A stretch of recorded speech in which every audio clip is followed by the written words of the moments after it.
Aminin man nila o hindi nila kayang pantayan ang binibigay ng Makati. We don't talk about school uniform. Hindi lang school uniform pinag-usapan. It's quality.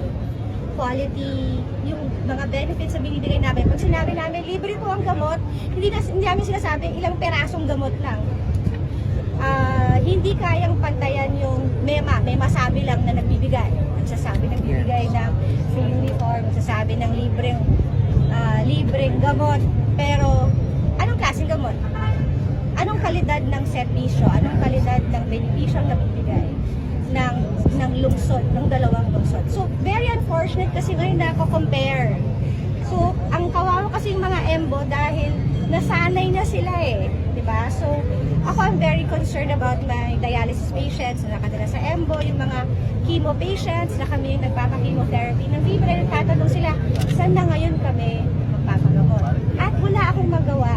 Nasasabihin ko, wala akong magagawa. Kailangan ng inyong unit na nasa Taguig. At dapat po si Taguig na ang magbayad ng pagpapagamot ninyo. Dahil hindi na po kayo residente ng Makati. It's very, very unfortunate. Pero kung hanggang kaya natin magbigay. So in fact, meron kaming caravan sa Saturday. So we are opening our Makati Zen Caravan to all. Kahit na taga Manila kayo, Pasay kayo, you're welcome. Kung gusto nyo pumunta, kung taga Embo kayo, hindi kayo taga Embo, taga Ususan kayo, taga Western Bibutan kayo, gusto nyo bumasahe at pumunta sa caravan namin, all are welcome.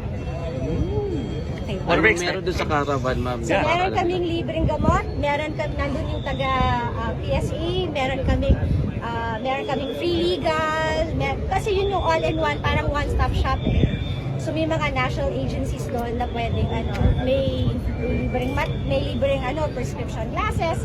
So, we are opening it to our neighbors. We are not limiting it to just our Makati Zens. That sounds great. Samihin man nila